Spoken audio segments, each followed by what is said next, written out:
Well, welcome back, everyone. Well, as you know, we do a lot of work with Saratoga Bridges, and they're involved in a lot of very interesting things in our community. Well, lo and behold, we find out that Saratoga Bridges and the Parent Network are organizing a fair that we want you to know about. And joining me today, Julie and Mary Fornavia. I got it right. And Julie Marks, who are the organizers for the Autism Information Fair, which is going to be held here in Saratoga on April the 19th, right? That's a Sunday, by the way. And let's just start with, let me start with you, Julie. Okay. Fourth annual, right? Yes. Okay, so what happens at the fair? There are exhibitors, vendors, who provide products and services to people who are on the autism spectrum. Right. Not only that, but we're having an art exhibit, and there will be upwards of 80 to 90 pieces of art created by people on the autism spectrum displayed. We will have arts and crafts and games at a bounce house for children coming with their families. And it's a family fun day. It's a free event, and get the families in to get information that they really need, that they have a hard time finding, and in the meantime the kids get to have a great time, and so it serves a couple purposes there. Oh, I think this is great. You know, 1 in 68 individuals are on the autism spectrum, which is a surprising statistic, and you realize that when you get together and do a fair like this, it's a wonderful resource for anybody who has a family member that might have autism, or a friend or whatever, to go there, be amongst other people to compare notes about the challenges and whatever, but also then to see, be able to talk to the vendors who supply some products and services that really could be of some help to them. Before we went on air, Mary, you just said, you know, it's funny, if a child is in school and they can, after school, participate in sports or whatever, that's one thing. But if a child has autism, it's limited.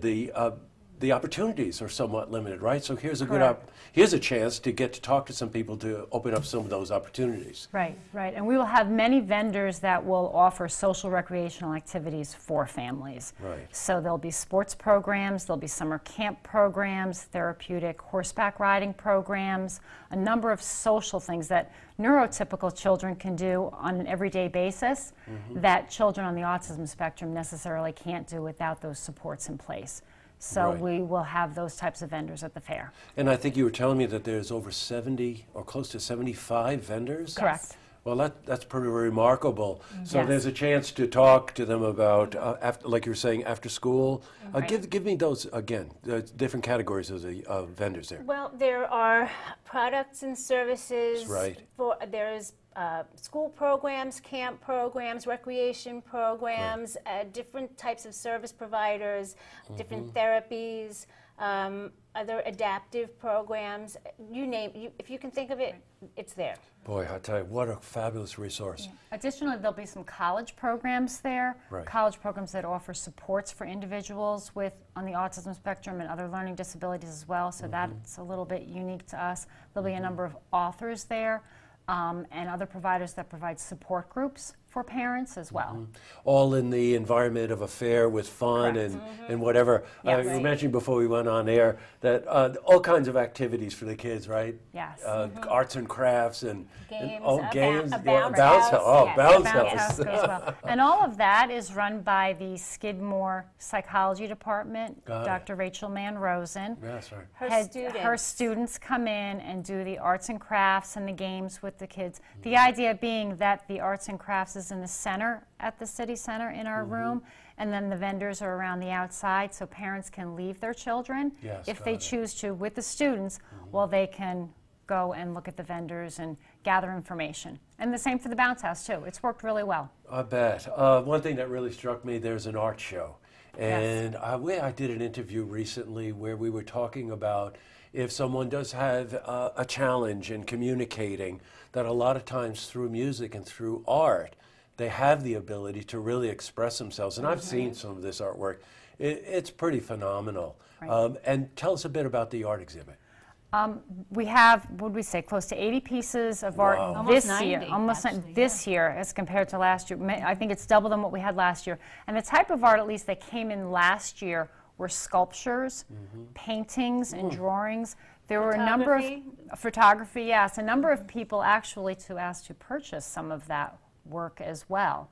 So we'll see how that goes this year. At the fair, they're not going to be able They're to not going to be able purchase them, to, but yes. we will connect them with the artists so Right. that they can inquire about purchasing.